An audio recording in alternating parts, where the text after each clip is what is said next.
We use current, हम current को क्यों यूज करते हैं और है क्या इलेक्ट्रिक शॉक। आपने देखा होगा, सुना होगा कभी, जब वायर्स होते हैं घर के सामने और क्वेश्चन को पूछ सकते हो, रेट रेट माने divide by time, rate of flow of charge is 9 volt battery, 3 volt battery. ऐसे आपने तो सुना होगा। घर में जो बड़े बड़े बैटरी जो आपके इन्वर्टर में लगाए हो, 12 वोल्ट बैटरी जो खराब हो जाए उसको खोल के देखना। तो ऐसे आपने छोटे मोटे करंट एमीटर कनेक्ट होगा, वो सीरीज कम में कनेक्शन में होगा। सो हेलो मेरे प्यारे बच्चों, कैसे हो आप सब लोग। उम्मीद करता हूं आप सब बढ़िया होंगे और एग्जाम की तैयारी जबरदस्त तरीके से कर रहे होंगे। आज जो टॉपिक है, हम इलेक्ट्रिसिटी के बारे में बात करेंगे। है क्या electricity, why electricity is so important, है क्यों इतना इलेक्ट्रिसिटी इतना इम्पोर्टेंट है, क्यों क्यों हम इलेक्ट्रिसिटी को पढ़ते हैं। यू नो, अगर घर में 1 घंटे के लिए इलेक्ट्रिसिटी या तो पावर कट होता है तो हाउ डिफिकल्ट।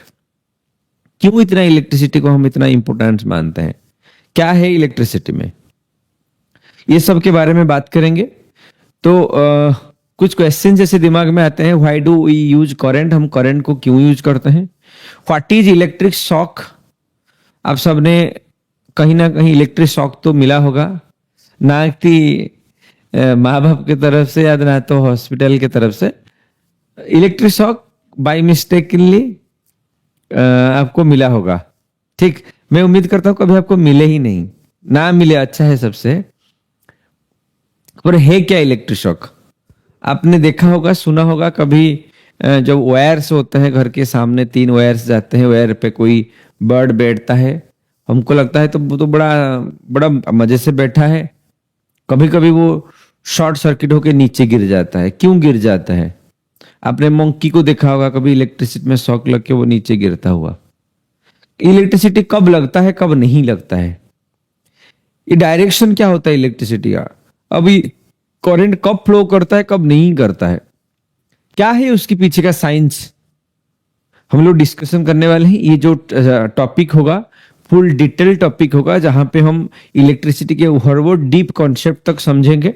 मैं उम्मीद करूंगा आप इसमें कोई स्किप ना मारे, कोई विदाउट एनी फास्ट फॉरवर्डिंग पूरा वीडियोज देखें, जहां पे हम डीप कॉन्सेप्ट को डिस्कशन करेंगे, एज वेल एज न्यूमेरिकल्स भी डिस्कशन करेंगे, ऑल फॉर्मूलाज के बारे में डिस्कशन करेंगे, और क्वेश्चन को, डिफिकल्ट क्वेश्चन को कैसे सहज और इस इजी प्रोसेस में सॉल्व करेंगे, उसका डिस्कशन करेंगे। ठीक, तो चलो स्टार्ट करते हैं। है क्या इलेक्ट्रिसिटी, पहले है ये इलेक्ट्रिसिटी है क्या, करंट है क्या।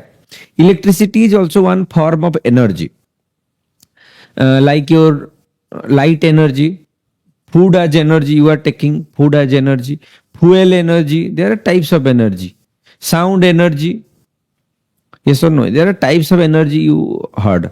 एनर्जी जरूरत क्यों है, हमें एनर्जी का क्या क्यों चाहिए, हमको energy to do some useful work, कोई काम करने के लिए हमको एनर्जी का जरूरत है।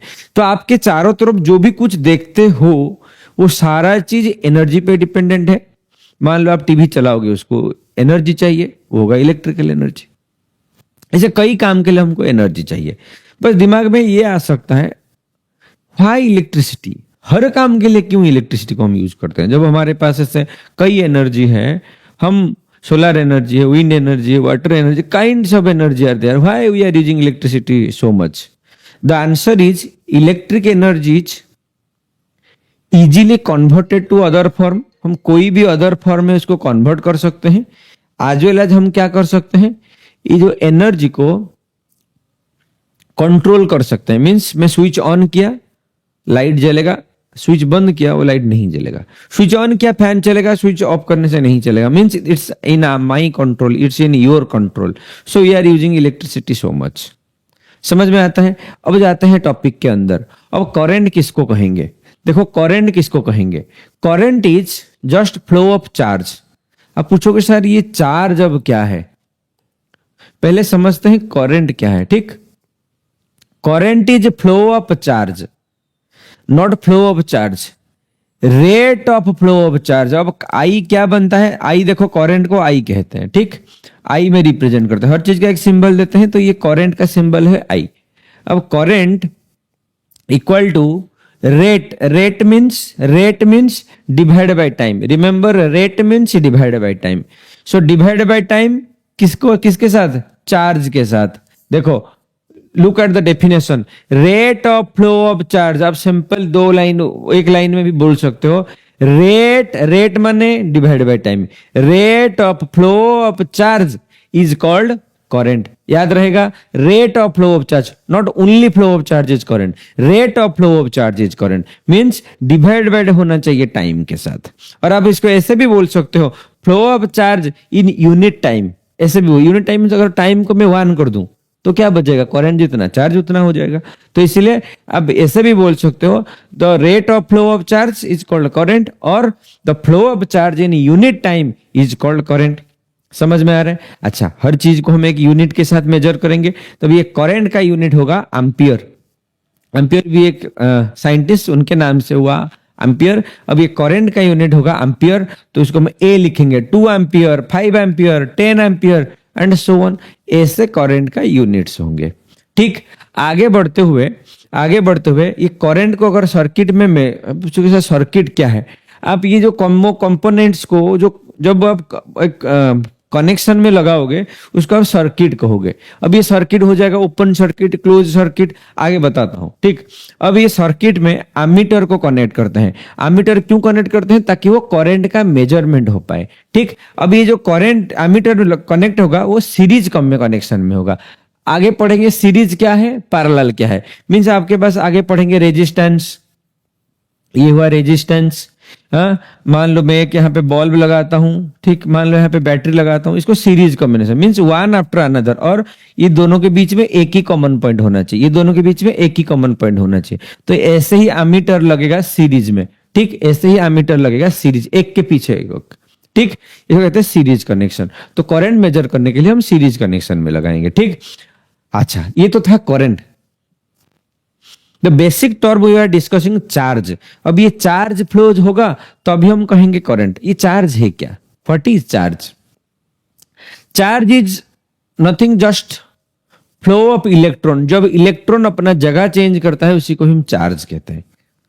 आपने सुना है स्कूल्स में एक्टिविटीज में, कई एक्टिविटीज में आपने सुना होगा, आप एक कंघी को लेते हो, हाँ, जब हेयर के साथ रब करते हो पेपर के छोटे छोटे टुकड़े अट्रैक्ट होते हैं।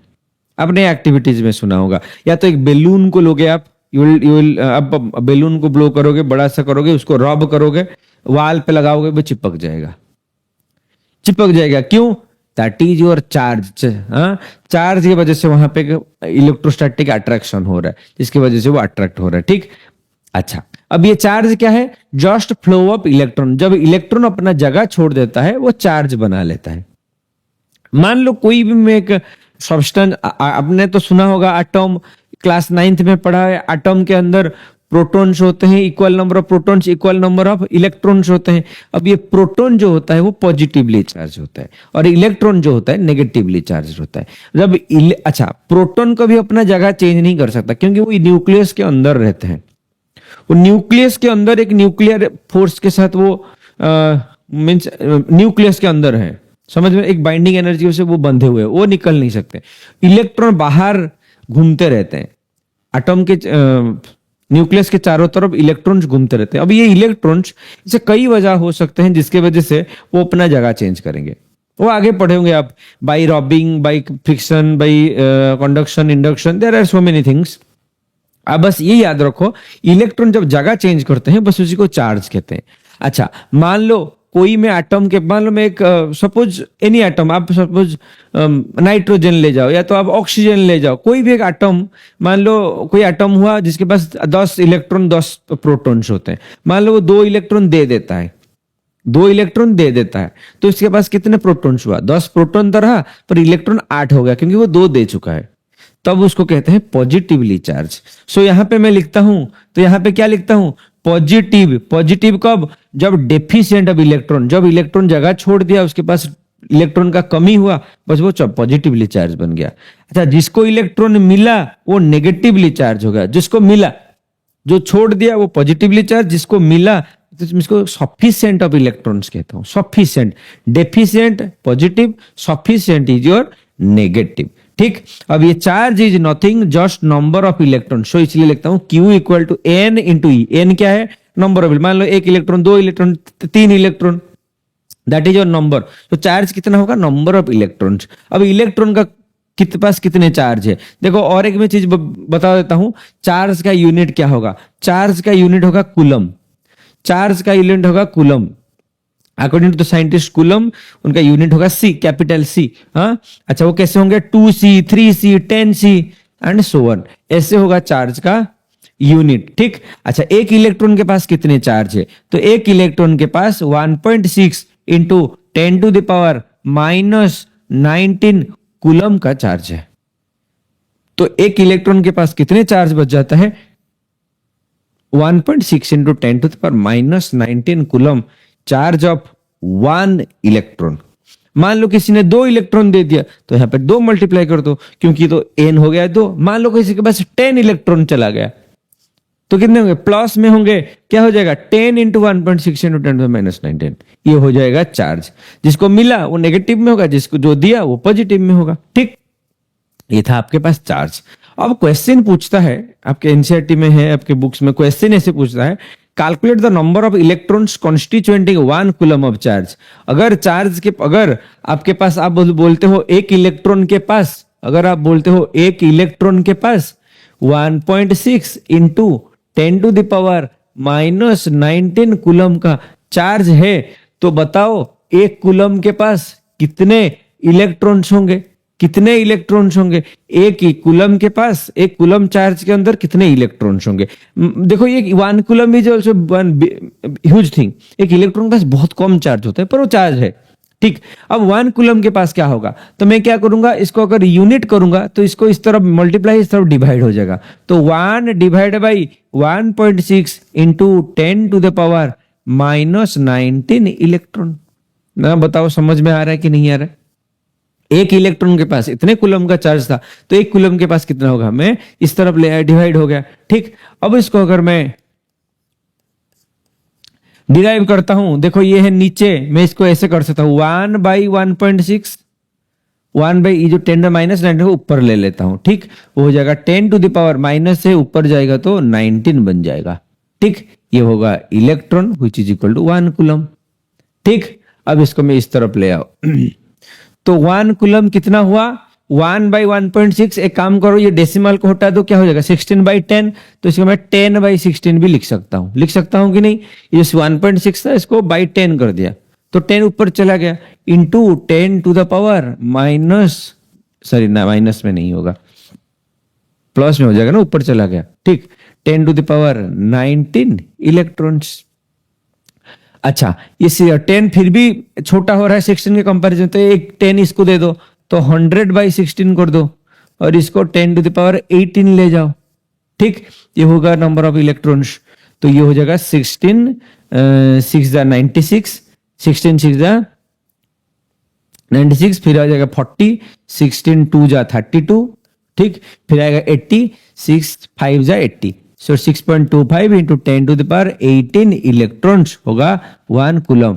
बताओ समझ में आया कि नहीं आया। तो 1 कूलम के पास कितने इलेक्ट्रॉन्स होंगे, 1.6 into 10 to the power 6.25 into 10 to the power 18 electrons रहेंगे एक कूलम के पास। बताओ समझ में आया कि नहीं आया, तो फिर से पीछे करके देखो। अच्छा, अगला क्वेश्चन क्या आता है, देखो एक current of 0.5 ampere is drawn by a filament. तो यहाँ पे क्वेश्चन में क्या गिवन है, 0.5 एम्पियर, तो ये क्या बन रहा है, तो ये आई बन रहा है 0.5 एम्पियर। ठीक, आई बन रहा है 0.5 ampere by a filament on electric bulb for 10 minutes. Minute मतलब टाइम दिया है, तो 10 मिनट्स। एक चीज याद रखो, हमेशा टाइम का यूनिट क्या होता है, सेकेंड में होता है, हमेशा ऐसा unit of the time is second. तो यहाँ पे क्या लिखोगे, 10, एक मिनट के पास 60 सेकेंड, तो ये बन गया आपका 600 सेकेंड, ये बन गया आपका 600 सेकेंड। बोलो समझ में आ रहा है। पूछा क्या है, your amount of charge, charge का क्या है, क्यू, तो पूछ रहा है क्यू कितना है। बताओ मेरे पास फॉर्मूला क्या था, I equal to Q by T. तो बताओ क्यू क्या होगा, Q equal to I into T, I multiplied with T. ठीक, I कितना था 0.5, ठीक 0.5 एम्पियर, टाइम कितना था 600। ठीक, अब ये एक जीरो इसको दे दो, बन गया 5, 5 6 30, तो 3 100, 300 coulomb, 3, तो hence the 300 coulomb will amount of charge will flow in the circuit. बताओ समझ में आया कि नहीं है? आगे बढ़ते हैं। आगे बढ़ते हुए पोटेंशियल डिफरेंस, तो पहला चीज हमने समझा करंट क्या है। अब ये करंट जाएगा कहां, करंट कहां से कहां फ्लो करता है, और उसका डायरेक्शन को समझने के लिए हमको समझना पड़ेगा पोटेंशियल डिफरेंस। आपने तो घर में सुना है करंट, ज्यादा लाइट मत चलाओ, फैन मत चलाओ, इलेक्ट्रिसिटी अननेसेसरी एसी मत चलाओ, इलेक्ट्रिसिटी करंट बढ़ता है, करंट का यूनिट बढ़ता है। अब ये पोटेंशियल डिफरेंस कभी हम तो कभी सुने नहीं। देखो वो है क्या actually, this is the very major thing. आपने छोटे छोटे बैटरीज देखा होगा, और ये पोटेंशियल डिफरेंस क्या है। बैटरी तो हाँ समझ आ रहा है, फिर भी जो जहां जिसमें चार्ज स्टोर होता है, हाँ बस देखो अब टॉपिक आता है पोटेंशियल डिफरेंस क्या होता है। पोटेंशियल डिफरेंस मींस पहला टर्म है पोटेंशियल, फिर है डिफरेंस। तो यहां से समझ तो आ रहा है, पोटेंशियल डिफरेंस को भी में हम नाम देते हैं, ठीक, भी में सिंबल करते हैं। डिफरेंस मींस मान लो मैं एक को टर्मिनल को भी ए नाम देता हूं, एक को भी बी देता हूं, तो ये होता है भी ए माइनस भी बी, इसको कहूंगा मैं पोटेंशियल डिफरेंस। अच्छा, इसका मतलब क्या है देखो, मैं एक एग्जाम्पल के साथ समझाने की कोशिश करूंगा, तो आपका ये पोटेंशियल डिफरेंस क्या है, कैसे आपको इसको और इजी तरीके से समझ पाओ। आपने घरों में देखा होगा, मान लो ये आपका घर है, जब किसी का नया घर बन रहा है, आपने देखा होगा यहाँ नीचे एक टंकी बनता है, नीचे घर के नीचे खोदते हुए एक टंकी बनाते हैं, आपने ये सुना होगा, देखा भी होगा, ठीक। यहाँ पे एक टंकी, ठीक, मैं इसको नाम देता हूं टैंक। यहाँ नीचे एक टैंक है, घर के ऊपर भी एक टैंक लगा हुआ रहता है।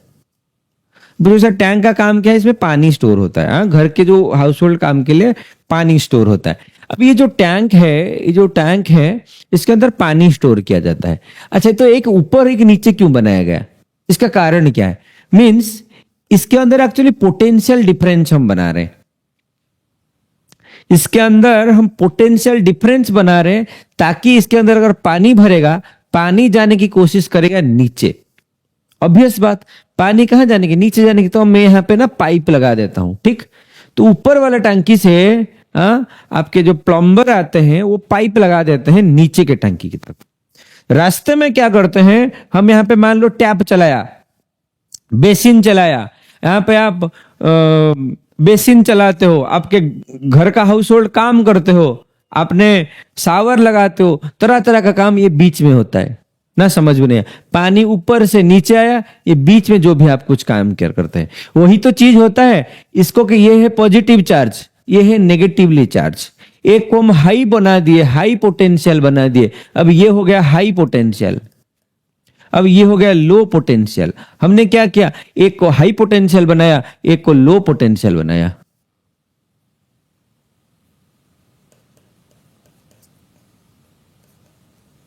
एक को हाई पोटेंशियल बनाया, एक को लो पोटेंशियल बनाया, ताकि हाई से लो तो फ्लो हो। बीच में हम लोग क्या करते हैं, तरह तरह का टैप्स लगाते हैं। सेम चीज होता है, एक को हाई पोटेंशियल बनाया, एक को लो पोटेंशियल बनाया। अब बीच में क्या होगा, करंट हाई से लो तक फ्लो होगा, चार्ज हाई से लो तक फ्लो होगा ना, समझ में नहीं। देखो यहाँ पे भी ऐसे दो चैम्बर है, मान लो ये हुआ हाई पोटेंशियल वाला चैम्बर, यहां पे मान लो लो पोटेंशियल वाला चैम्बर। ये हाई पोटेंशियल से चार्ज ताकि लो पोटेंशियल तक पहुंच रहा है। बीच में मैं क्या कर रहा हूं, बल्ब जला रहा हूं, एसी चला रहा हूं, फैन चला रहा हूं, एनीथिंग आपने जो भी कुछ घर में आप ये करते हो। अब देखो, आपने अपना मोबाइल भी यूज करते हो, आप हर कोई मोबाइल यूज करते हो। आप थोड़ा इमेजिन करो, इसके अंदर भी एक बैटरी है, इसके अंदर क्या है, इसके अंदर एक बैटरी है, ठीक। ये इसके जो बैटरी में भी ऐसे दो टर्मिनल्स होते हैं, एक पॉजिटिव एक नेगेटिव। चार्ज पॉजिटिव से नेगेटिव तक जाने की कोशिश कर रहे हैं। हम बीच में क्या करते हैं, बीच में हम अपना डिस्प्ले चलाए, हॉटस्पॉट दिए, फोटो खींचे, जो भी कुछ काम कर रहे हैं बस उसके बीच में, ठीक। एक टाइम आता है, मान लो ये टैंकी से पानी खत्म हो गया, तो आप क्या करोगे, पानी नहीं आएगा, आपने क्या चलाओगे, मोटर चलाओगे ताकि ये फिर से भर जाए। सेम चीज हो रहा है, आपने क्या किया, मोबाइल में फिर से लेके चार्जर लगा दिया। अब इसमें जब चार्जर लगा दिए, इसमें फिर से चार्ज भरने लगा, फिर आप जो भी कुछ काम करना है कर सकते हो। यही तो होता है पोटेंशियल डिफरेंस का, यही है रोल, ताकि करंट फ्लो हो। अननेसेसरी किसको काम करना है, काम करने के लिए उसमें एक डिफरेंस बनाना पड़ता है। अब इमेजिन करो, सपोज मैं एक पाइप लगा दूंगा, पाइप में अगर पानी छोड़ूंगा, पानी थोड़ी ऐसे ही फ्लो करेगा। अगर मैं एक को हाई करूं एक को लो करूं, तभी पानी ऐसे ऊपर से नीचे आएगा। नीचे से कभी पानी ऊपर जाते हुए आपने सुना है? तो नहीं होगा वो। तो इसीलिए हमने यहाँ पे पोटेंशियल में डिफरेंस बनाया ताकि वो चार्ज फ्लो हो। अच्छा, तो एक्चुअली फ्लो किसको करना है? चार्ज को, तभी होगा करंट। हमने पहले ही पढ़ा था, चार्ज फ्लो होगा तभी हम इसको करंट कहेंगे। चार्ज को कैसे फ्लो कराएंगे? जब डिफरेंस बनाएंगे। अब ये डिफरेंस को हम क्या कहते हैं? Work done to move charge. Charge को मूव करने के लिए जो भी मेहनत करना पड़ रहा है, that is your potential difference. मैं फिर से बोल रहा हूं, चार्ज को मूव कराने के लिए जो भी मेहनत करना पड़ रहा है, that is your called potential difference. So W by Q, W is the work done, Q is the charge. W को क्या कहता हूं? Work done to move charge, work done to move charge. समझ में आ रहा है? बताओ, वर्क डन का यूनिट क्या है? जूल। याद रखो, वर्क डन का यूनिट है जूल। चार्ज का यूनिट कूलम, आपने पढ़ा हुआ है। चार्ज का यूनिट है कूलम, अभी पढ़े। ठीक, अब अगर क्वेश्चन पूछ सकता है, देखो, a cell is a material, cell is something which maintains the potential across the circuit. तो एक सेल को यूज करते हैं हम, कोई भी चीज में सेल को नॉर्मली यूज करते हैं ताकि वो पोटेंशियल डिफरेंस बना रहे, ताकि हमारा करंट फ्लो हो। और एक वोल्टेज को मेजर करने के लिए हम एक वोल्ट मीटर का यूज करते हैं, जो पैरेलली कनेक्ट होता है सर्किट में। हमने अभी पढ़ा था एमीटर को कैसे यूज किए थे। एमीटर को हम सीरीज में लगाए थे। सिमिलरली मान लो ये कि सर्किट, मान लो ये है कि बल्ब, यहाँ पे हम पोटेंशियल को कैसे लगाएंगे? ऐसे पैरेलली लगाएंगे। वोल्ट मीटर को कैसे लगाएंगे? ठीक, याद रखो, आपका पैरेलल मींस दो कॉमन पॉइंट होना चाहिए। देखो, मान लो ये है रेजिस्टेंस, तो ये मैं वोल्ट मीटर को हमेशा ना पैरेलल लगाऊंगा। पैरेलल मींस देखो, इसके साथ इसके दो कॉमन पॉइंट होना चाहिए। एक कॉमन पॉइंट सीरीज, दो कॉमन पॉइंट इज और पैरेलल। समझ में आ रहा है? अच्छा, आगे बढ़ते हैं। देखो, अच्छा, क्वेश्चन ऐसे भी आ सकता है, what is the unit volt potential difference? What is the unit volt potential difference? अच्छा, यूनिट मतलब 1 होना चाहिए। अगर मैं इसको 1 वोल्ट करूंगा, कब 1 वोल्ट होगा? जब मुझे 1 जूल का वर्क डन करना पड़ेगा 1 कूलम की चार्ज को फ्लो कराने के लिए। To flow 1 coulomb of charge, अगर 1 जूल का वर्क डन करना पड़ रहा है, तब मुझे 1 वोल्ट का पोटेंशियल डिफरेंस कहूंगा। ठीक, आगे बढ़ते हैं। देखो, 3 क्वेश्चन जो इन टेक्स्ट से हम बुक से उठाए हैं, 3 question. Name the device that helps to maintain the potential difference across the conductor. कोई भी वायर में अगर मैं पोटेंशियल डिफरेंस बनाऊंगा तभी तो फ्लो होगा। तो कैसे मेंटेन कराऊं? उसके लिए मैं एक सेल या तो बैटरी यूज करूंगा। क्या यूज करूंगा? सेल या तो बैटरी। अब बोलोगे सर, सेल जो है बैटरी वही है ना, अलग चीज है? देखो, सेल होते हैं ना छोटे छोटे, जहां पे कम इलेक्ट्रिकल एनर्जी में केमिकल एनर्जी इलेक्ट्रिकल एनर्जी में कन्वर्ट होते हैं। ऐसे कई सेल यूज करके हम बैटरी को बनाते हैं। बैटरी में थोड़ा ज्यादा पोटेंशियल डिफरेंस होता है। ठीक, अच्छा, what is meant by saying that the potential difference two top points is 1 volt? अभी मैंने बोला, कब मैं 1 वोल्ट कहूंगा? जब मुझे 1 जूल का वर्क डन 1 कूलम के चार्ज को फ्लो कराने के लिए लगेगा, तब मैं बोलूंगा यूनिट वोल्ट या तो 1 volt potential difference. Next question is how much energy is given to each coulomb of charge passing through 6 volt battery. देखो, यहाँ पे क्वेश्चन क्या दे रहा है? What is energy? यहाँ पे क्या पूछ रहा है? एनर्जी पूछ रहा है। अब बोलोगे सर, एनर्जी तो हमको तो पढ़े नहीं। देखो बेटा, energy is your work done. अब एनर्जी तो वही इलेक्ट्रिकल एनर्जी हुआ। इस चार्ज को फ्लो कराने के लिए हमको कुछ मेहनत करना पड़ रहा है, वो मेहनत के लिए इलेक्ट्रिकल एनर्जी को हम यूज करते हैं। That is your work done. अच्छा, हमारे पास क्या फॉर्मूला था? V equal to W by Q। तो W क्या हो जाएगा? Q into V। W क्या हो जाएगा? Q into V। बोलो, समझ में आ रहा है? क्वेश्चन में क्या गिवन है? क्वेश्चन में गिवन है W पूछ रहा है, ये एनर्जी मीन्स W पूछ रहा है। ईच कूलम मीन्स Q क्या बन रहा है? 1 coulomb. Each means 1 coulomb. Passing through 6 volt battery, तो यहाँ पे भी कितना दिया है? 6 वोल्ट। चलो यहाँ पे पुट करो 1 कूलम इंटू 6 वोल्ट, तो क्या बन रहा है? 6 जूल। तो तो W कितना बन रहा है 6 जूल। मुझे 6 जूल का एनर्जी चाहिए मुझे 6 वोल्ट बैटरी में 1 कूलम का चार्ज को फ्लो कराने के लिए। समझ में आ रहा है? आगे बढ़ते हैं। Next, direction of the current. अभी हमने समझा, अभी हमने डिस्कशन किया कि जो करंट को फ्लो कराने के लिए हमको क्या करना पड़ेगा, पोटेंशियल डिफरेंस बनाना पड़ेगा ताकि करंट फ्लो हो। अगर फ्लो हो रहा है तो करंट का डायरेक्शन क्या होगा?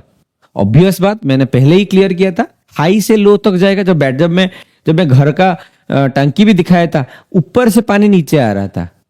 सिमिलरली हाई पोटेंशियल से लो पोटेंशियल। अबे हाई कौन है? High is your positive, high is your positive, whereas low is your negative. तो आपका चार्ज कह लो या तो करंट कह लो, चार्ज कहो या तो करंट कहो, दोनों कैसे फ्लो करेंगे? Positive to negative. दोनों पॉजिटिव टू नेगेटिव फ्लो करेंगे। कौन? करंट। देखो, this is a battery, this is your positive terminal, this is your negative terminal.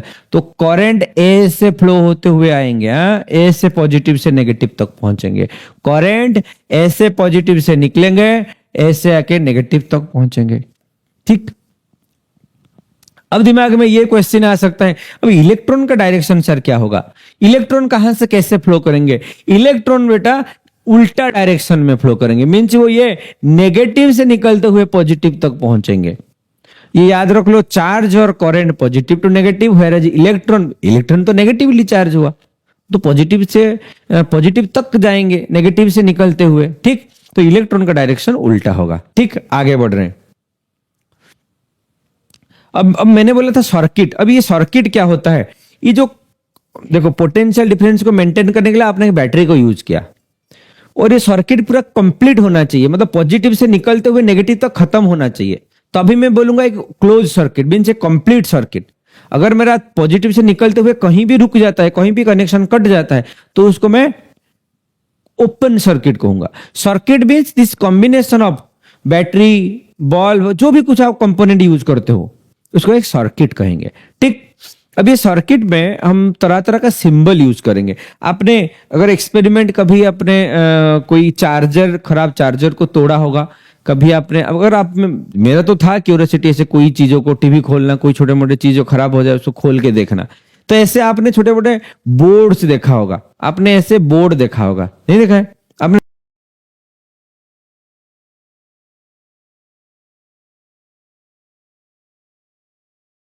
उसको क्या कहते हैं? सर्किट का सिंबल। अब ये सर्किट में कैसे सिंबल यूज करते हैं? देखो, एक होता है बैटरी, एक होता है सेल। इसको मैंने सेल लिया हूं। एक सेल के लिए ये जो छोटा वाला लाइन है और ये जो बड़ा वाला लाइन है, छोटा रिप्रेजेंट्स नेगेटिव, बड़ा रिप्रेजेंट्स द पॉजिटिव। ये दो होगा। ठीक। This is your plus and this is your minus. मैंने बोला था कि बैटरी क्या है, आपको क्वेश्चन पूछा था, what is a battery? Combination of cells is called battery. अब ये सेल्स को अगर मैं जोड़ता हुआ चलूं, देखो, एक positive negative, positive negative, positive negative, positive negative, ऐसे जोड़ता हुआ चलूं तो इसको मैं क्या कहूंगा? इसको मैं बैटरी कहूंगा। ये होगा सिंबल, ये होगा आपका सिंबल। ठीक। ये होगा आपका सिंबल। देखो, अच्छा, ये देखो, नेक्स्ट होता है स्विच। आपने ऐसे स्विच देखा होगा कभी कभी, कभी नहीं तो ये स्विच भी देखा होगा। ठीक। ये स्विच तो घरों में देखा है, इसको कहते हैं स्विच। देखो, ये एक होता है ओपन, मतलब ये खुला है, कनेक्टेड नहीं है। आप ऐसे बना सकते हो, आप ऐसे बना सकते हो। देखो, मीन्स यहाँ पे ये जब इसके ऊपर पड़ेगा तभी वो करंट फ्लो होगा। मीन्स ये भी ओपन स्विच है। देखो, क्लोज स्विच, देखो ये यहाँ पे कनेक्ट हो गया। देखो, ये ओपन स्विच, ये है क्लोज स्विच। ऐसे सिंबल्स होंगे। ये है बल्ब, बल्ब को आप ऐसे सिंबल दोगे, बल्ब को ऐसे दोगे, रेजिस्टर को ऐसे दोगे। अब पूछोगे सर रेजिस्टर क्या है? अभी पढ़ेंगे हम रेजिस्टर, रेजिस्टेंस। ठीक। वेरिएबल रेजिस्टर, ये है वेरिएबल रेजिस्टर। हाँ, एक तीर लगाओगे, वेरिएबल रेजिस्टर, तो रियोस्टाट भी कहते हैं, रियोस्टाट भी कहते हैं। वो इसको वेरिएबल रेजिस्टर कहते हैं। ठीक। अब ये एमीटर का सिंबल है, ऐसे एमीटर का सिंबल ए करके ऐसे गोल घुमा देना। ठीक। सिमिलरली वोल्ट मीटर भी करके ऐसे गोल घुमा देना है, वोल्ट मीटर का सिंबल। ठीक। अब ये मान लो एक वायर ऐसे जा रहे हैं और एक वायर उसको कनेक्ट करेंगे तो आके ऐसे कनेक्ट होंगे। हाँ, अगर कनेक्ट नहीं करेंगे तो एक वायर ऐसे जंप करता हुआ जाएगा, जो ये है सिंबल, जंप करता हुआ जा रहा है। एक तो ये कनेक्ट होके जा रहा है। ठीक। दो तार जुड़ रहे हैं, कनेक्टेड और नॉट कनेक्टेड वायर्स। ठीक। ऐसे कई सिंबल है जो सर्किट में यूज होते हैं। हमने पढ़ा करंट, हमने पढ़ा पोटेंशियल डिफरेंस। अब ये दोनों को रिलेशन को लेके आते हैं ओम। अब ये दोनों के रिलेशन को ओम ले, देखो उन्होंने क्या किया, उन्होंने पहले एक बैटरी को लिया और उसके कंप्लीट सर्किट बना के करंट को चेक किया। हाँ ठीक। अब उन्होंने दूसरे बार और एक बैटरी को लेते हैं तो उनको दिखा करंट थोड़ा बड़ा हो रहा है। देखो मान लो वो पहले एक बैटरी को लिया था, ठीक, फिर वो करंट को चेक किया था, फिर और एक बैटरी को लेते हैं, और एक बैटरी को लेते हैं। जब वो वोल्टेज को बढ़ाते गए उनको क्या दिखा, करंट में भी बढ़ता हुआ दिखाई दिया। ठीक, करंट भी बढ़ता जा रहा था। जब उसको ग्राफ में प्लॉट किया गया, देखो ग्राफ में कैसे प्लॉट किया, मान लो ये है एक्स एक्सिस, ये है वाई एक्सिस। एक एक्सिस में मान लो मैं वोल्टेज को लेता हूं, एक एक्सिस में मान लो मैं करंट को लेता हूं। जब मैं वोल्टेज को बढ़ाया मुझे दिखा करंट भी बढ़ता हुआ जा रहा है। जितना वोल्टेज बढ़ाया उतना करंट को बढ़ता हुआ जा रहा है। मीन्स सेम, नॉट सेम, एक प्रोपोर्शन में बढ़ता हुआ गया। नॉट एग्जैक्टली सेम, एक प्रोपोर्शन के साथ बढ़ता हुआ गया। आपने ऐसे भी समझ लो, मान लो आपको मार्केट जाते हो बनाना खरीदने, उन्होंने बोला ना डजन इतने रुपए में, मान लो डजन 50 रुपीज। अभी जो एक डजन लाओगे, हाफ डजन लाओगे, वो क्या होगा, एक रेशियो के साथ बढ़ेगा या तो घटेगा। ठीक, तो ऐसे ही हो रहा है, वोल्टेज एक प्रोपोर्शन के साथ है, डायरेक्टली प्रोपोर्शन के साथ। एग्जाम में आएगा व्हाट इज ओम्स लॉ।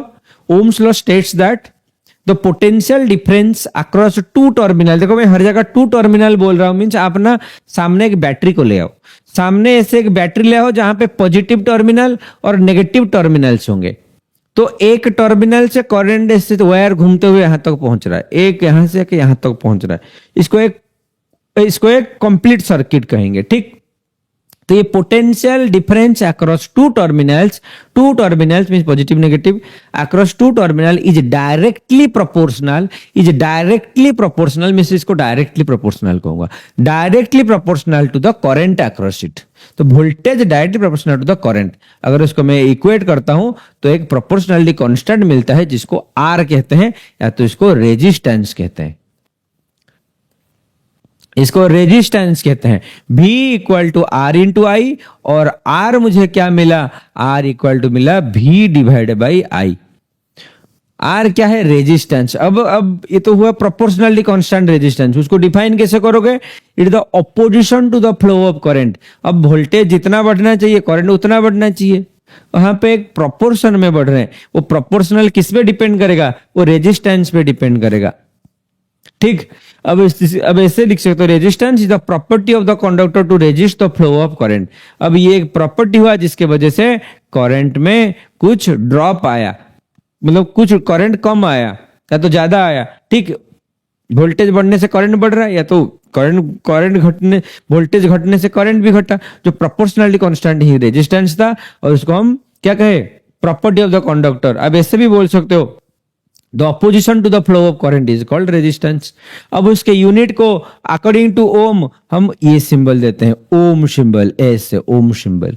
ठीक, ऐसे ओम सिंबल, मतलब गोल तो होगा ऐसे, एक ग्रीक सिंबल ओम नाम देंगे। ठीक, उसके यूनिट हुआ ओम।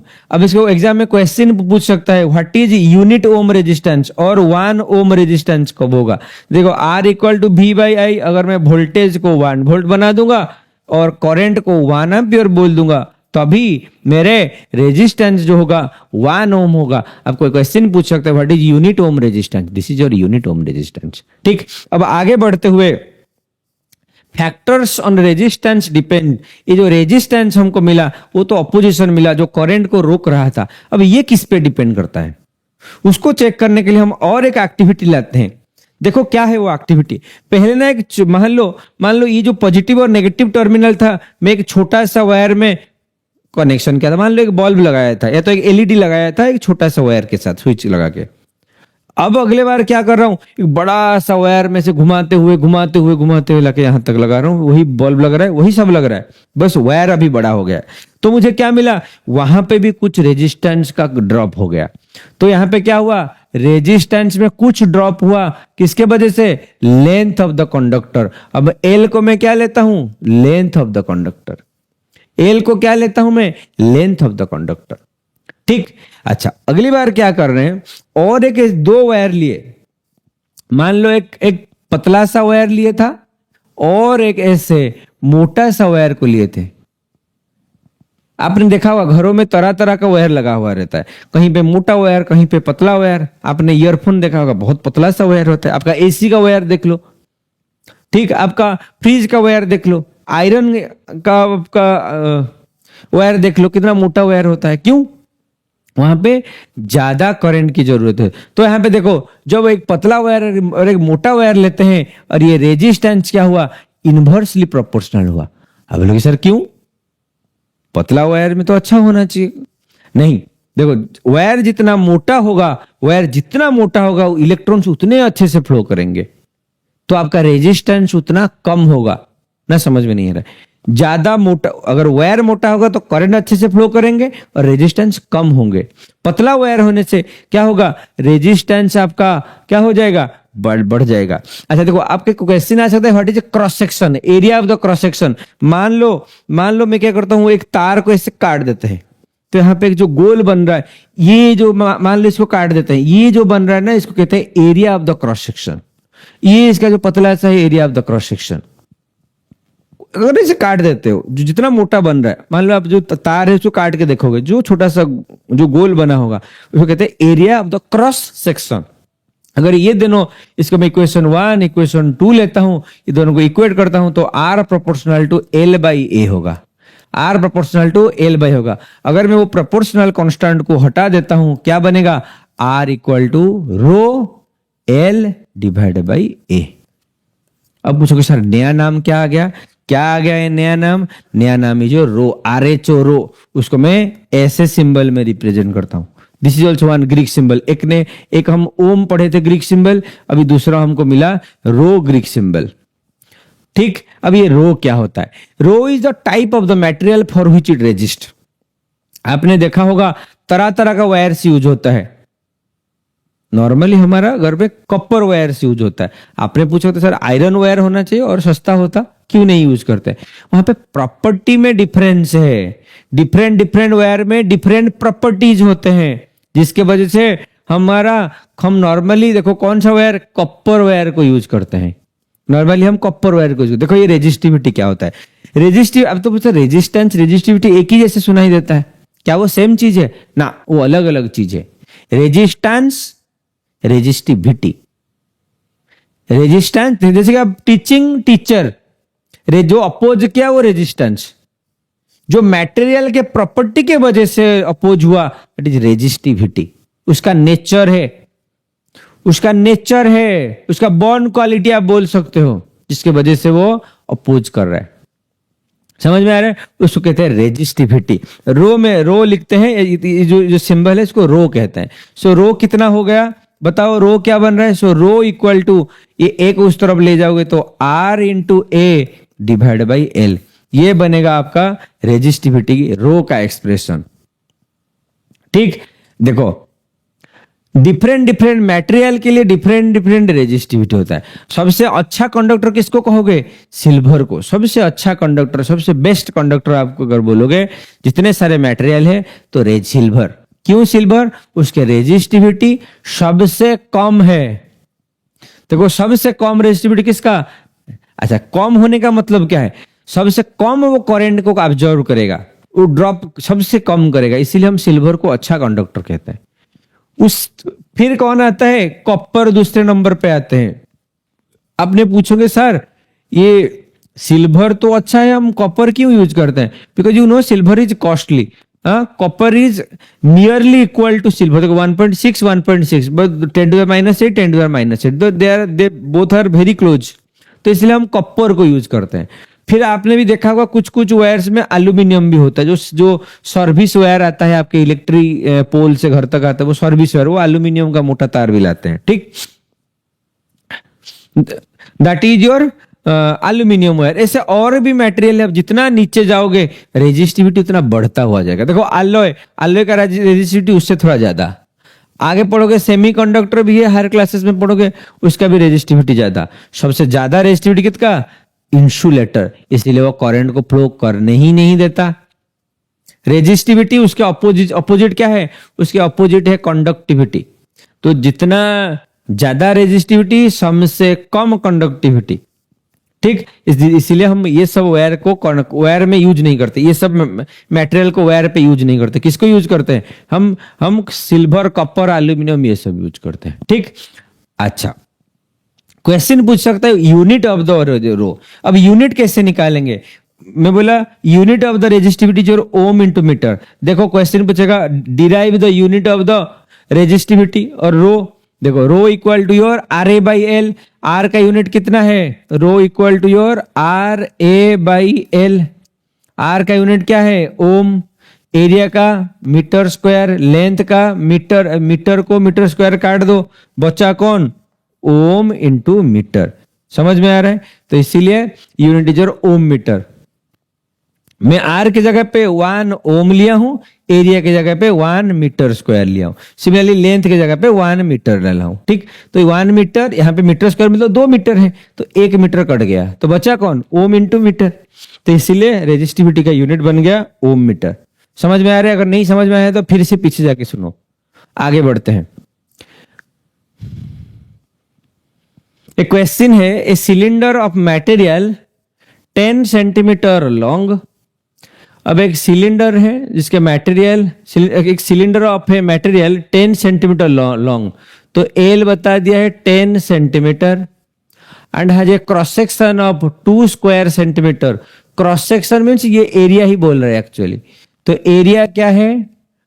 2 स्क्वायर सेंटीमीटर और सेंटीमीटर का स्क्वायर। ठीक, if its resistance along the length, if its resistance along the length equal to 20 ohm, resistance is 20 ohm, what will be its resistivity in number and unit? अब पूछ रहा है resistivity क्या होगा, बताओ, यूनिट के साथ लिखो। अच्छा, रेजिस्टिविटी का क्या फॉर्मूला हमने पढ़ा था? Rho equal to R into A divided by L. बताओ समझ में आ रहा है कि नहीं? आर कितना है? 20। एरिया कितना है? Into 2 centimetre square divide by length कितना है? देखो यहाँ पे सेंटीमीटर में दिया है, आपको ना सेम यूनिट में लेना है। ठीक, तो आपने इसको ना पहले यूनिट में कन्वर्ट कर दो। 2 centimetre square equal to 2 cm into 2 cm, ऐसे ही तो हुआ होगा। Sorry, 2 centimetre square, 1 minute, 2 centimetre. अच्छा मुझे एक बात बताओ, 1 मीटर इक्वल टू 100 सेंटीमीटर, तो 1 सेंटीमीटर क्या हुआ होगा? 1 सेंटीमीटर कितना हुआ होगा? 1/100 मीटर।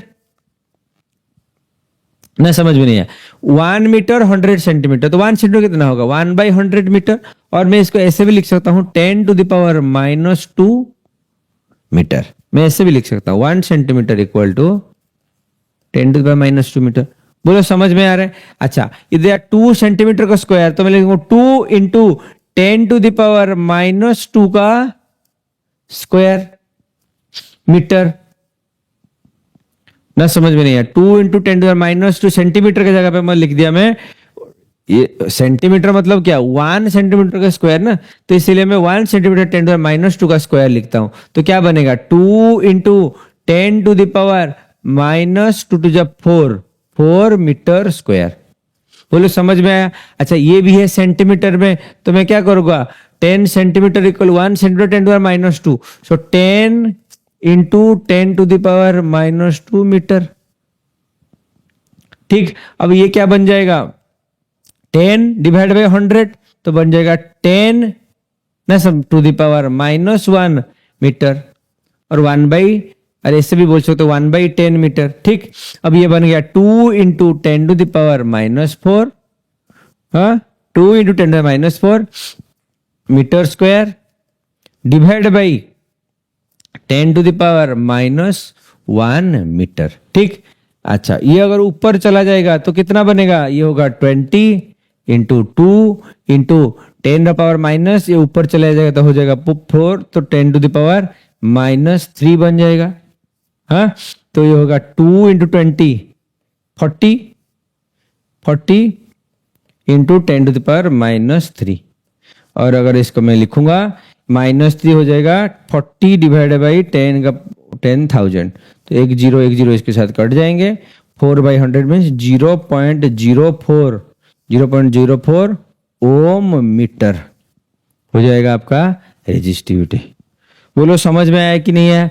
पहले ना आपको ये यूनिट में फोकस करना है, ये यूनिट क्या दिया, अगर वो मीटर में देता तो डायरेक्टली पुट कर देते, अगर ये मीटर में देता तो डायरेक्टली पुट कर देते, सेंटीमीटर का स्क्वायर दिया है तो पहले एसआई यूनिट में कन्वर्ट करना है, फिर जो कुछ करना है। ठीक, ये था आपका एक न्यूमेरिकल, ऐसे तरह तरह का numerical I will send you in the number of numericals I will send you, you can find from the app as well as from the telegram channel, और ये लिंक में हम शेयर कर देंगे। ठीक, तो डिस्क्रिप्शन बॉक्स में as well as comment box में। ठीक, आगे बढ़ते हुए next is our combination of resistance. ये रेजिस्टेंस कैसे कनेक्टेड होते हैं और क्या है रेजिस्टर्स। जैसे आपने सुना था टीचिंग और टीचर, जो एक टीचिंग एक प्रोफेशन होता है, जो पढ़ाते हैं उसको टीचर कहते हैं। सिमिलरली रेजिस्टेंस एक प्रोफेशन तो नहीं होता है, एक प्रॉपर्टी होता है जिसके वजह से करंट का फ्लो अपोज होता है। रेजिस्टर जो डिवाइस को हम यूज करते हैं रेजिस्टेंस के लिए, उसको रेजिस्टर्स कहते हैं। ठीक, अभी जो रेजिस्टर से सर्किट में कैसे कनेक्टेड होते हैं, जो सर्किट में कनेक्शन होते हैं दो प्रकार के होते हैं। पहले मैं बोल देता हूं, the device which use for resistance is called resistors. अब ये रेजिस्टेंस का सिंबल, ये है सिंबल, आपने मैंने सर्किट सिंबल में पढ़ाया था, ये है सिंबल ऑफ द रेजिस्टेंस। अब ये रेजिस्टेंस दो प्रकार का कनेक्शन होता है, एक होता है सीरीज कॉम्बिनेशन, एक होता है पैरेलल कॉम्बिनेशन। एक होता है series combination means one after another. अब ऐसे बोल सकते हो, मान लो ये एक रेजिस्टेंस एक लगा, फिर उसके पीछे और एक लगा, इसके पीछे और एक लगा, उसको मैं सीरीज कॉम्बिनेशन कहूंगा, एक के पीछे और उसको मैं और प्रिसाइज वे में अगर समझू तो वन कॉमन पॉइंट होना चाहिए। अगर कॉमन पॉइंट देखो, ये रेजिस्टेंस मान लो R1, ये रेजिस्टेंस मान लो R2, ये दोनों के बीच में, ये दोनों में कॉमन क्या है? एक ही पॉइंट है जो कॉमन है, एक ही पॉइंट है जो कॉमन है, तो इसको मैं क्या बोलूंगा?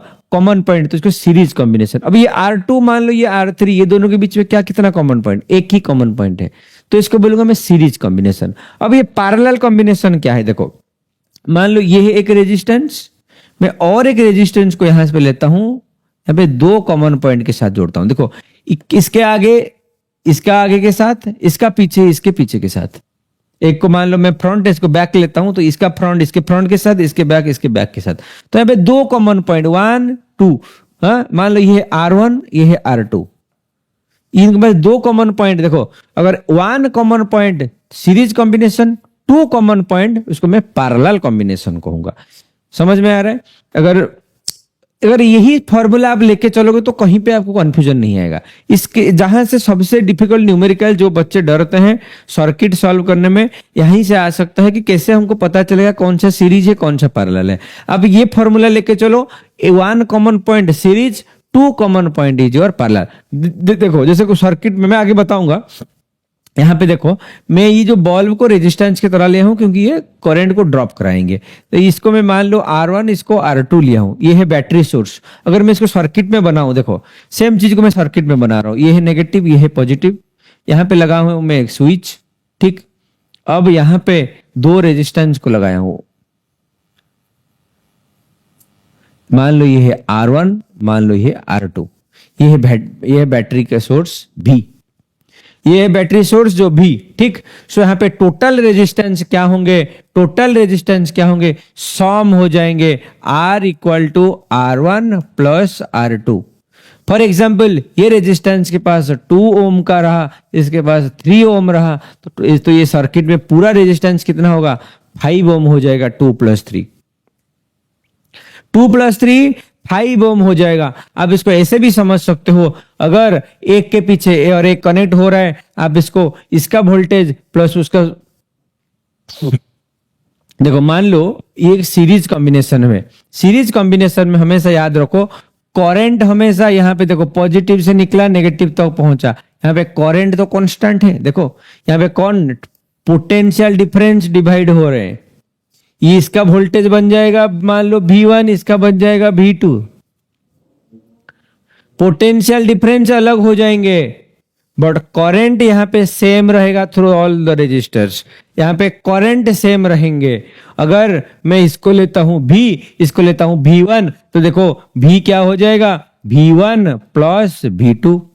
करंट सेम है तो क्या हो जाएगा I into R total, total resistance R total which is equal to I into R1, V1 होगा IR1 प्लस V2 क्या होगा I इंटू R2।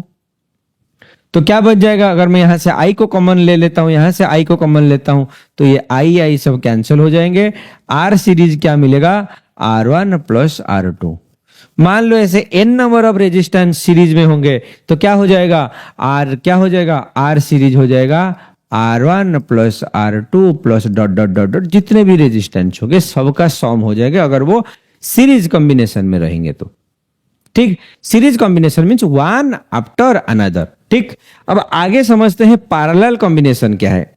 मैं बोला पैरेलल कॉम्बिनेशन के लिए दो कॉमन पॉइंट होना चाहिए, front to front, back to back. देखो यहाँ पे दो बल्ब लगाया गया है, ये है आपका बैटरी सोर्स। अगर मैं इसको फिर से यहाँ पे ड्रॉ करूं तो ये हुआ आपका नेगेटिव, ये हुआ पॉजिटिव, ये बना आपका स्विच। ठीक, अब ये जो करंट यहाँ पे आया, यहाँ पे लगा एक रेजिस्टेंस, अब यहाँ पे लगा और एक रेजिस्टेंस। मान लो ये है R1, ये है R2, ये है वोल्टेज V। एक चीज याद रखो, यहाँ पे total resistance 1/R parallel which is equal to 1/R1 plus 1/R2 होंगे। अब बोलोगे सर ये कैसे होगा, आप थोड़ा डिराइव करके बताओ। देखो एक चीज याद रखो, जब सीरीज था I कांस्टेंट भी चेंज हो रहा था। पैरेलल में देखो मान लो ये I यहां से आ रहा था, देखो यहां से मान लो पॉजिटिव से ऐसे निकला, स्विच देके ऐसे जाएगा तो यहाँ पे दो अलग अलग पाथ हो गया। मान लो इसको मैं I1 नाम देता हूं, इसको I2 नाम देता हूं, क्योंकि यहाँ पे करंट एक तो ऐसे आ रहे थे, करंट एक ऐसे करंट यहाँ आ रहे थे। मान लो ये एक गया, ये एक गया, तो यहाँ पे पाथ अलग। मान लो ये I करंट था तो ये हो गया I1, ये हो गया I2। बोलो समझ में आ रहा है कि नहीं आ रहा है। एक करंट आया उसके बाद दो पाथ बन गया तो दोनों अलग अलग हो गए। तो मैं इसको ऐसे भी लिख सकता हूं I equal to I1 plus I2, मैं ऐसे लिख सकता हूं I इक्वल टू I1। एक करंट आया, एक करंट आया यहां से, वो क्या हो गया करंट अलग अलग हो, I1 प्लस I2। अच्छा एक चीज याद रखो, वोल्टेज हमेशा कांस्टेंट रहेंगे पैरेलल में। आपके घर में पैरेलल कनेक्शन में वायर्स लगे हुए हैं, आपके हर चीज के पैरेलल कनेक्शन है, क्योंकि वोल्टेज समान रहे।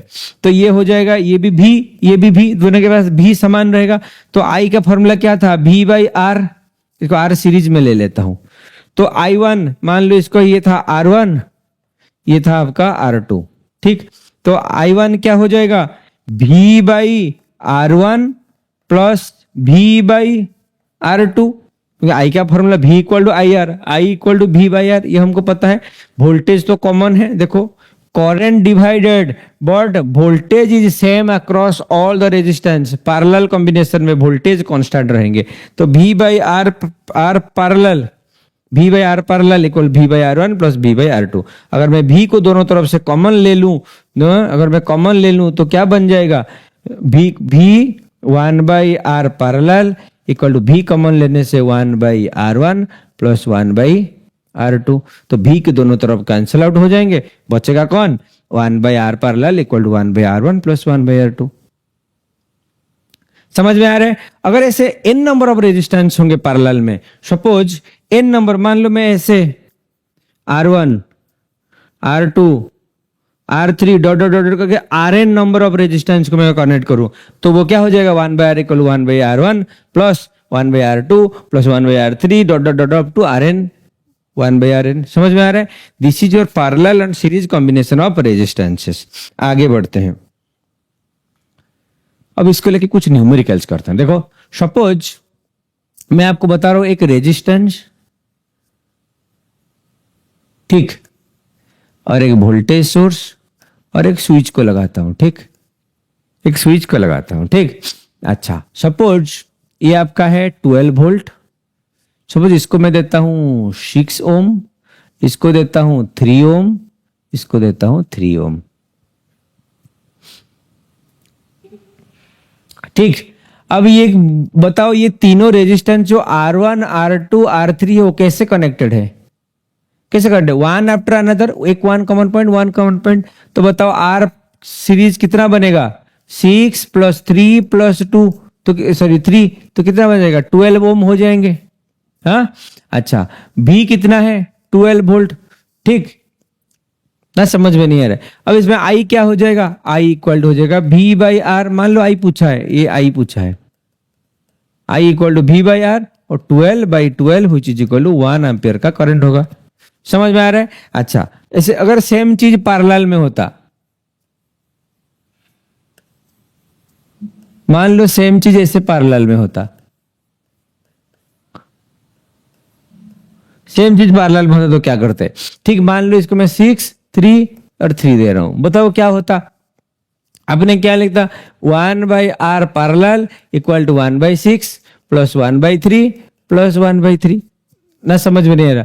अब इसका क्या हो जाएगा, एलसीएम हो जाएगा 6। ठीक, ये हो जाएगा 1 प्लस 3 2 जा 2 प्लस 2, क्या हो जाएगा 2 प्लस 2 4, सो 5/6। तो r बन जाएगा 6/5। रेसिप्रोकल तो होगा, उल्टा हो जाएंगे। समझ में आ रहा है। अच्छा, क्वेश्चन आपको ना कॉम्बिनेशन ऑफ रेजिस्टेंस ऐसा आ सकता है, कॉम्बिनेशन ऑफ रेजिस्टेंस। मान लो सीरीज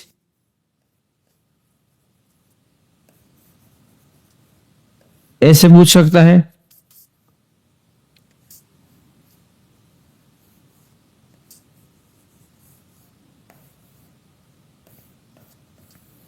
सपोज ऐसे क्वेश्चन पूछा है, हाँ, जहां पे आपको बता दिया है, ये दिया है आपका 6 वोल्ट। ठीक, इसको दिया है 4 4, इसको 2 2, इसको दिया है 4 4, इसको दिया है 2। बताओ वो कैसे कनेक्टेड है। ऐसे क्वेश्चन पे आप क्या करोगे, हाउ दे आर कनेक्टेड। पहले आपको ना एक एक चीज को ब्रेक करना पड़ेगा, आपको एक एक चीज को ब्रेक करना पड़ेगा, हाउ दे आर कनेक्टेड।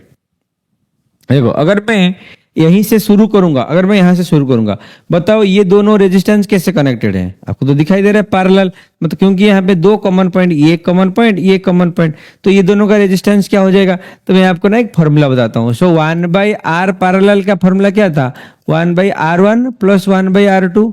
आप इसको अगर एलसीएम लेते हो तो लिखते हो r1 r2, हाँ, ऊपर आपका हो जाता है, ये होता है r2 प्लस r1। आप इसको शॉर्ट में लिख सकते हो, r parallel equal to r1 r2 by r1 plus r2। ये आप ऐसे याद रख लो। ठीक, डायरेक्टली इसको पुट करो, बार बार एलसीएम लेने की जरूरत नहीं। अब डायरेक्टली ऐसे याद रखो, r1 into r2 by r1। अगर 2 दिया है, अब 3 को ऐसे नहीं करोगे, 3 करना है तो पहले 2 करो, फिर तीसरे के साथ करो, ऐसे आप कर सकते। मान लो ये जो तीनों को दिया था, मैं तो यहाँ पे आप बोलोगे 6 इंटू 3/6 प्लस 3 नहीं, ये गलत बात है, ये होगा नहीं, ये गलत बात है, ये नहीं होगा। आपको क्या करना पड़ेगा, पहले ये दोनों को मान लो कर लो, फिर इसके साथ कर लो, हो जाएगा। ऐसे कर सकते हो। हाँ, पहले ये दोनों का रेजिस्टेंस निकाल दोगे, जो भी रिजल्ट निकलेगा इसके साथ करा देना, हो जाएगा, दो दो करके ये फॉर्मूला लगा के। ठीक, अब ये इसका रेजिस्टेंस क्या आएगा बताओ, 4 इंटू 4/4 प्लस 4, क्या होगा इसका बताओ। 4 इंटू 4 16/4 प्लस 8, तो हो जाएगा 2। तो ये बन गया आपका 2 ओम। ठीक, अब ये है 2। देखो ये दोनों के बीच में कैसे कनेक्शन है, ये जो कॉम्बिनेशन है इसके साथ क्या कनेक्शन है, 1 कॉमन पॉइंट। तो ये दोनों कैसे होंगे, सीरीज में होंगे। तो 2 + 2 ये हो जाएंगे 4। अच्छा, और ये जो रेजिस्टेंस इसके साथ कैसे कनेक्टेड है, 1 कॉमन पॉइंट। अब इसको फिर से जोड़ोगे, 4 + 2 6 हो जाएंगे। ठीक, अच्छा, ये दोनों कैसे कनेक्ट है, देखो ये दोनों कैसे कनेक्ट है, ये दोनों भी पैरेलल में है, तो 4 इंटू 4/4 प्लस 4, ये भी हो जाएगा 2। अब ये 6 + 2 कितना हो जाएंगे, 8। समझ में आ रहा है। और ये कॉम्बिनेशन इसके साथ कैसे कनेक्ट है, 1 कॉमन पॉइंट, तो ये हो जाएगा 8 + 2 10 हो जाएगा। ठीक, तो आर क्या बना, आर बना 10। आर कितना बना, 10। समझ में आ रहा है। सपोज मैं एक रेजिस्टेंस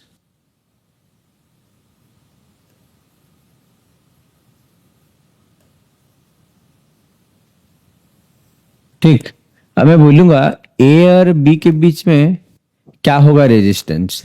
ठीक, मैं और एक देता हूं क्वेश्चन।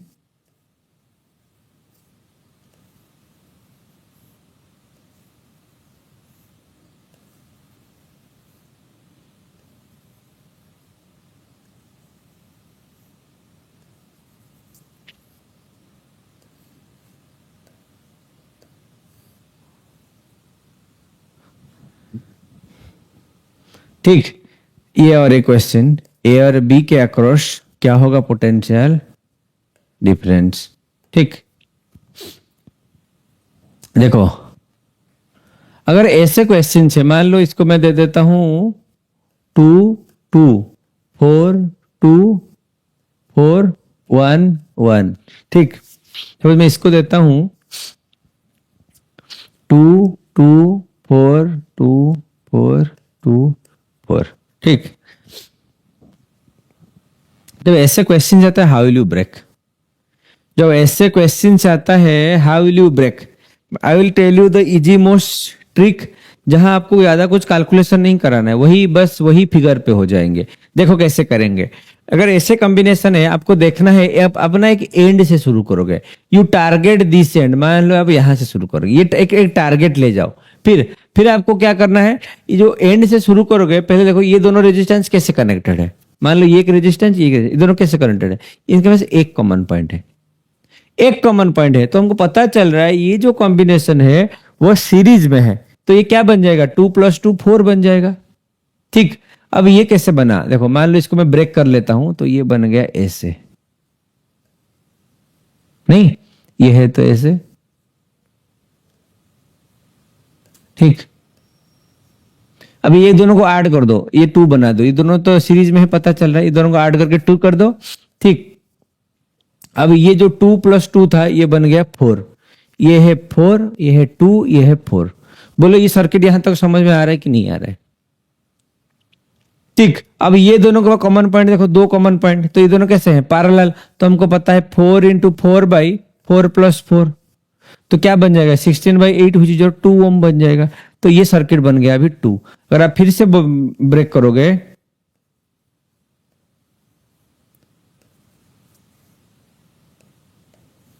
ठीक, ये बन गया सर्किट, क्योंकि ये दोनों मिलके ये 4 ये 2 बन गया, ये दोनों मिलके ये 2 बन गया, ये 2 ये 4 और ये 2। बोले समझ में आ रहा है कि नहीं आ रहा है।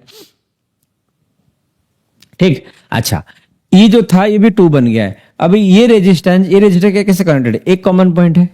हाँ, तो ये दोनों कैसे कनेक्टेड होंगे, सीरीज में होंगे, ये दोनों कैसे होंगे सीरीज। तो ये कैसे बन गया, अब देखो ये बन गया ऐसे 2 + 2, ये बन गया 4। बोलो समझ में आ रहा है कि नहीं, ये बन गया 4, ये 4, अभी ये बन गया 2। ये था तो मेन फिगर, इसको मैं यहाँ पे ब्रेक किया, ये मैं दूसरा ब्रेक किया, ये तीसरा ब्रेक हुआ। अब ये दोनों 4 + 4 कैसे कनेक्टेड है, बोलो पैरेलल है, तो पैरेलल से क्या मिलता है 2, तो ये दोनों ब्रेक होके 2 बन जाएंगे। तो ये कैसे बना, बोलो समझ में आ रहा है कि नहीं। ये फोर्थ फिगर जहां पे ये है 2 और ये है 2। बोलो ये दोनों का कॉमन पॉइंट कितना है 1, तो ये टोटल रेजिस्टेंस कितने बन जाएंगे 4। ना समझ में नहीं है, तो आंसर क्या मिला, R टोटल = 4 ओम मिला। ठीक, अब मैं उसको एक ट्रिक बताऊंगा जिससे आपको ना इतना कुछ करने की जरूरत नहीं, वहीं पे हो जाएंगे, ये सारा चीज एक ही जगह में हो जाएंगे। देखो डायरेक्टली अपना ये फिगर को रफ में बना दो, पहले ये दोनों को ब्रेक किया, आपको क्या मिला 4। आपको पता चल रहा है ये एक रेजिस्टेंस, ये गोल करने का मतलब ये एक रेजिस्टर बन गया, ये दोनों मिलके एक बन गए। अब ये दोनों का कॉमन पॉइंट कितना है, ये भी एक, ये भी एक, तो पता चल रहा है कि ये दोनों पैरेलल है। तो मैं क्या किया, ये दोनों को ऐसे पैरेलल बनाया, तो 4 × 4/4 + 4 क्या बन गया 2 ओम का रेजिस्टेंस बन गया। तो ये कैसे कितना बन गया, ये 2 बन गया अभी। ठीक, ये अभी एक बन गया, सब बाकी सबको भूल जाओ, ये एक रजिस्टर की तरह आप कंसीडर करो। अब ये बन गया 2 और ये रजिस्टर कॉमन पॉइंट कितना 1, तो अब इस दोनों को मिलके 2 + 2 बन जाएगा कितना 4 बन जाएगा। ठीक, अब ये सारा रजिस्टर मिलके भी एक बन गए, बाकी सबको भूल जाओ, ये एक 4 को ही याद रखो। ठीक, अब ये हो गया 4, ये हो गया और एक रजिस्टर, ये रजिस्टर कितने कॉमन पॉइंट, ये भी एक कॉमन पॉइंट, ये एक कॉमन पॉइंट, तो पता चल रहा है कि पैरेलल है। अब ये दोनों को अगर मैं ब्रेक करूं 4 × 4/4 + 4, ये बन जाएगा 2। ठीक, यहां तक समझ में आ जाता है। तब ये बाकी सबको भूल जाओ, बन गया अब एक ही रजिस्टर, ये सारा मिलके भी एक रजिस्टर बन गए हैं 2। ठीक, अब ये 2 ये दोनों के साथ कैसे कनेक्टेड है, देखो 1 कॉमन पॉइंट, ये दोनों का एक 1 कॉमन पॉइंट, इसका 1 कॉमन पॉइंट, तो कितना बना 1 + 1 + 2 बन गया 4 ओम रेजिस्टेंस। तो बाकी ये सब का करने का जरूरत नहीं, सीधा यहाँ पे पता चल रहा है कि यहाँ पे 4 ओम का रेजिस्टेंस है। तो ऐसे मैं आपको होमवर्क दे रहा हूं, आप ना इसको ब्रेक करो, इसके अंदर इसका net resistance across A B क्या होगा, आर टोटल कितना होगा ए बी के अक्रॉस। आपको मैं खाली हिंट्स बता देता हूं कैसे करोगे। आप ना कि एंड से शुरू करोगे। देखो ये दोनों सीरीज में है, फिर ये दोनों इसके साथ पैरेलल में होंगे, फिर ये इसके साथ सीरीज में होगा, फिर ये पैरेलल होगा, फिर ये ऐसे ब्रेक करते हुए नीचे तक आना है। ठीक, ये मैं हिंट्स दे दिया। This question you need to solve. आगे बढ़ते हैं, आगे बढ़ते हैं। जो that is your very important heating effect of electric current. अब ये हीटिंग इफेक्ट क्या होता है, आपने सुना है जब आपका बल्ब कहीं ग्लो करता है, फैन चलता है, अगर आप चलते हुए फैन को बंद करके हाथ लगाओगे तो आपको ना हीट लगेगा। लाइट को अगर हाथ लगाओ तो हीट करेगा। तो ये हीट क्या है?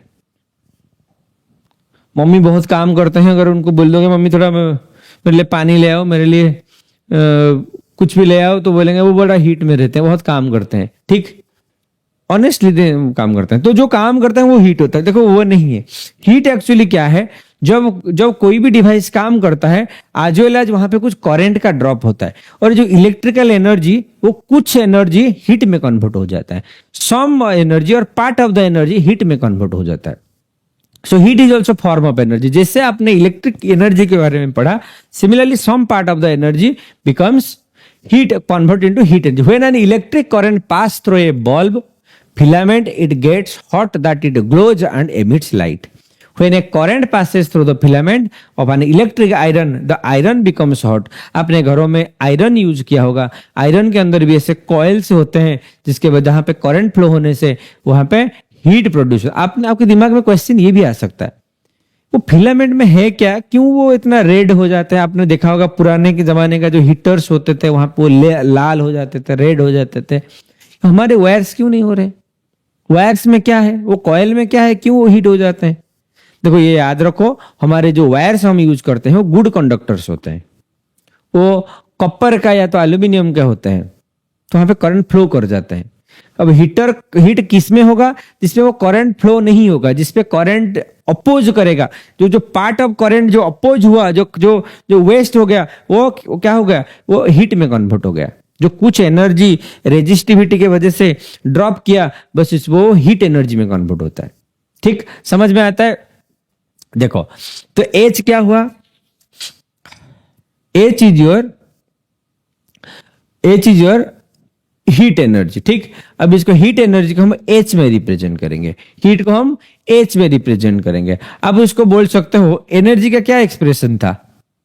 पावर बाय टाइम, और आप इसको ऐसे भी याद रख सकते हो, पावर इनटू टाइम। कितना पावर कितने टाइम के लिए काम करते हो। और आप ऐसे याद रख सकते हो, is your I square into R T, H equal to I square R T. This is called your Joule's law of heating effect. अब इसको कैसे डिफाइन करोगे? The heat is directly proportional to the current square of the current. Heat is directly proportional to the resistance, and heat is directly proportional to the time. This is called your Joule's law of heating effect. This is called your Joule's law of heating effect. ठीक, this is called your Joule's law of heating effect. H proportional to square of the current, the heat proportional to the resistance, and the heat proportional to the time. तो जितना time वो filament use करेगा, जितना time वो bulb चलेगा, उतना heat वो produce होगा। ठीक, ये था joules law of heating effect. अच्छा, इसका एप्लीकेशन क्या है? हीट का यूनिट है जूल। हीट का यूनिट है भी आपका जूल। आपका ये याद रख लो, वार्क का यूनिट, एनर्जी का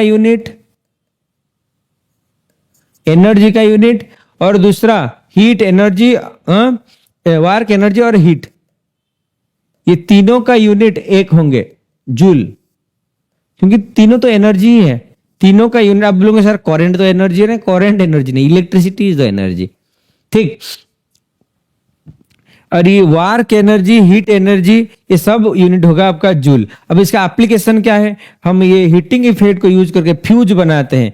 फ्यूज आपका जो सेफ्टी के काम करता है, इलेक्ट्रिक सेफ्टी में काम करता है, उसमें क्या अगर एक्सेस करंट फ्लो किया तो वो मेल्ट कर जाएंगे और वो करंट को, एक्सेस करंट को रोक देंगे। ठीक, अब इलेक्ट्रिकल हीटर जो घरों में यूज होता है उसमें भी यूज होता है, और टोस्टर आपने जो सुना होगा घर में, ब्रेड टोस्टर हीटर, ये सब हीटिंग इफेक्ट से काम करते हैं। ठीक, अच्छा, अब ये इलेक्ट्रिक पावर क्या होता है? देखो, इलेक्ट्रिक पावर क्या होता है? Electric power is a rate at which electrical energy is consumed.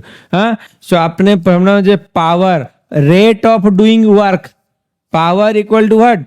Rate of doing work, कितना काम करते हो, that is your power, rate of doing work, ये आपने पढ़ा है। तो यहाँ पे वर्क क्या था, आई स्क्वायर क्या था, pure I square R T divided by T, तो ये बन गया आई स्क्वायर आर और v into I which is your power. So power is your v into आई।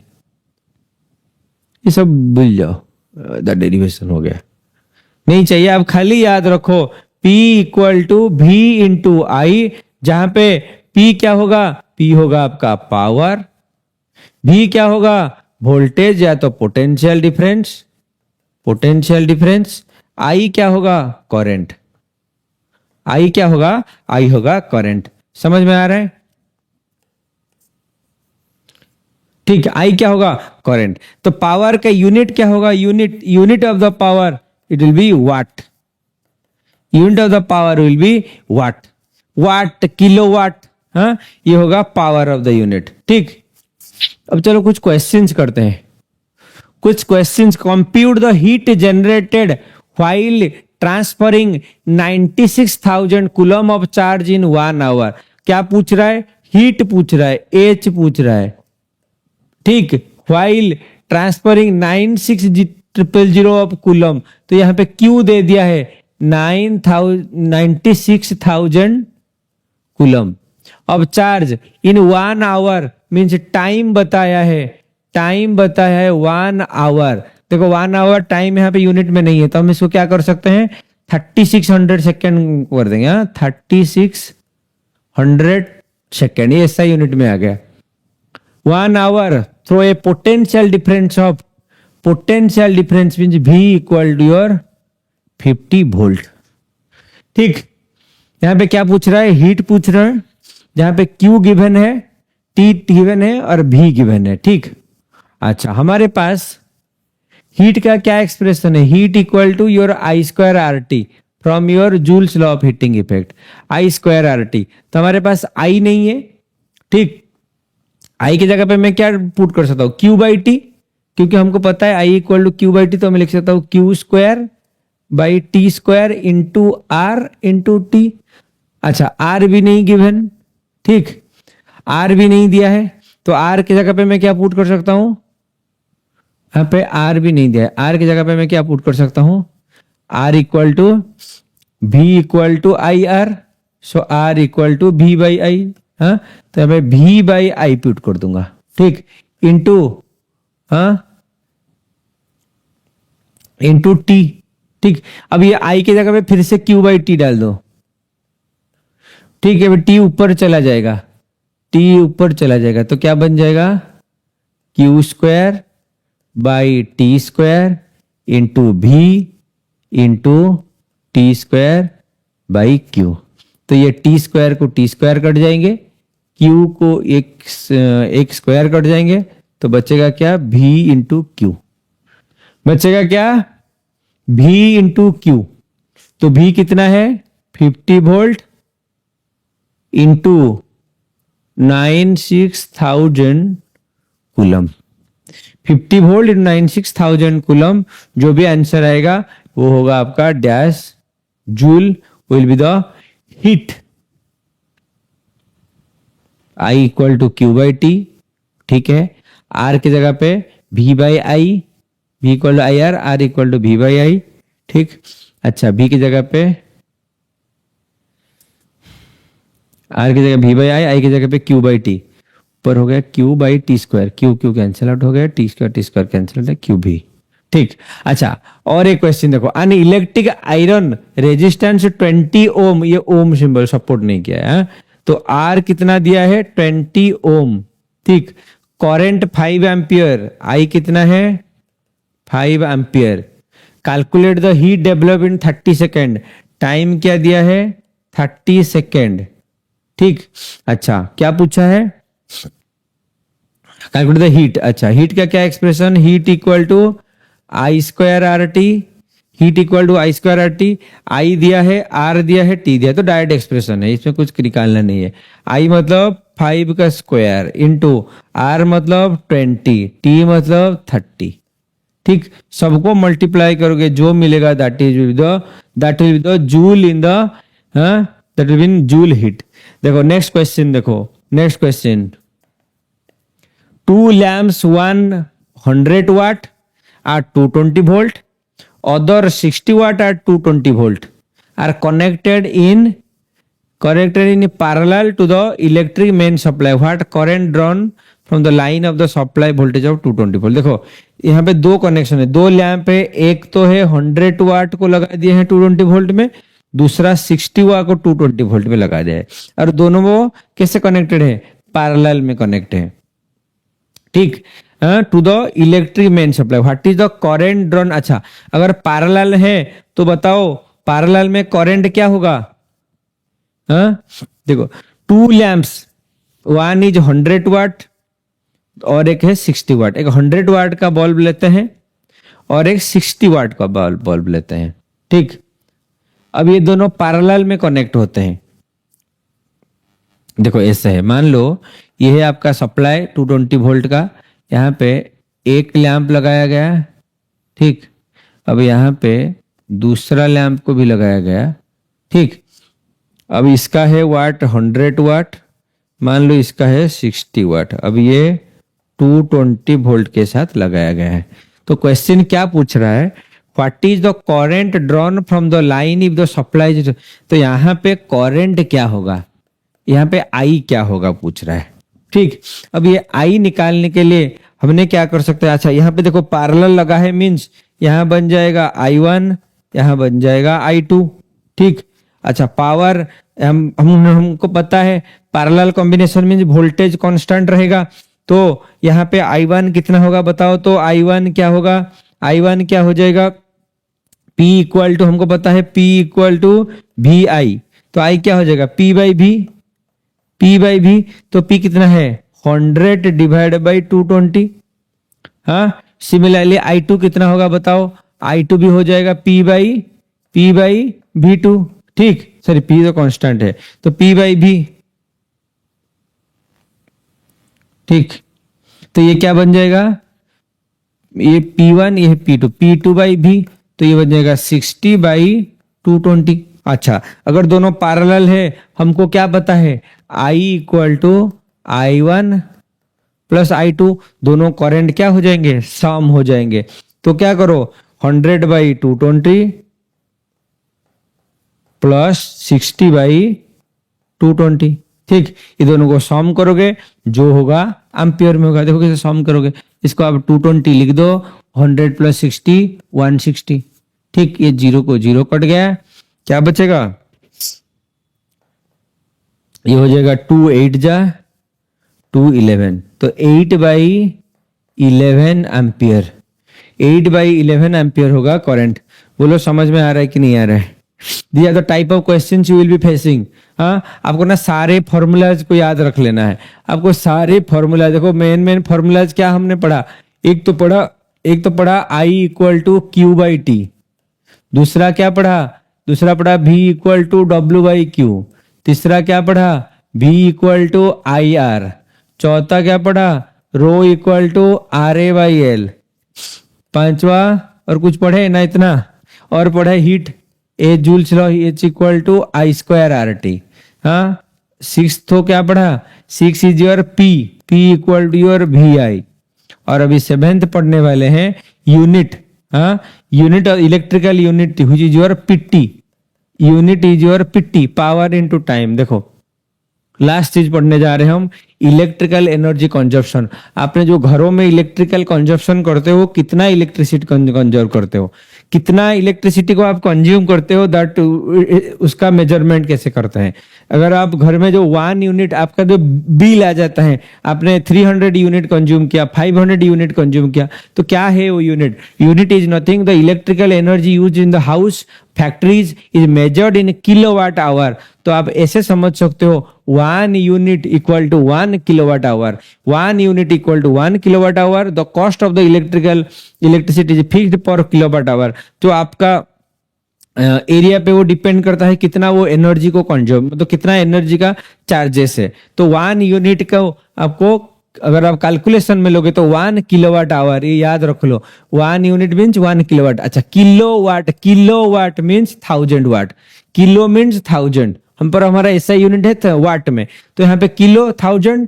अच्छा, आवर इज और 3600 सेकेंड। अगर मैं इसको कन्वर्ट करूं तो मुझे 1 यूनिट को क्या मिलेगा? 3.6 इंटू 10⁻6 जूल में होंगे। आप ये आपको क्वेश्चन आ सकता है, एक यूनिट के पास कितने जूल का एनर्जी होता है।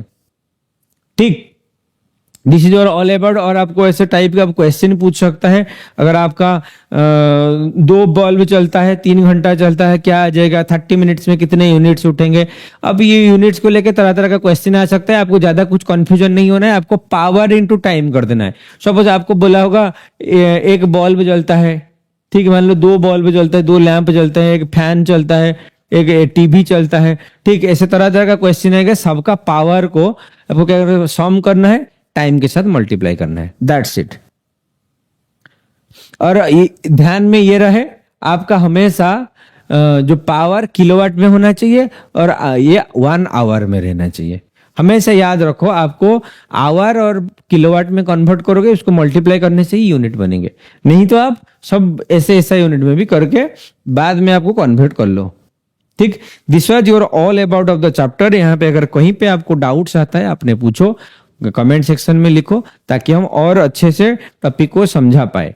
ठीक, अगर ये सब्जेक्ट आपको इंफॉर्मेटिव लगा हो, डू कमेंट, लाइक करो, सब्सक्राइब करो, अपने दोस्तों और बच्चों के साथ शेयर करो, ताकि उन्हें भी ये इन्फॉर्मेशन पता चले कि हम कैसे प्रिपेयर। देखो, हमारे सेंटर में से नंबर सब बच्चे पढ़ाई करते हैं। हम क्या चाहते हैं कि वही कंपटीशन वही यहाँ पे भी आपको दे सके। अगर हम ये करना चाहते हैं तो आपके मदद के बिना ये हो ही नहीं सकता। तो मैं कोशिश करूंगा, आप अपने दोस्तों में शेयर करोगे आप, ताकि हम और ऐसे और डीपली जाएं और हमको वही फीलिंग सामने लेके आए आप तक। Thank you so much for joining.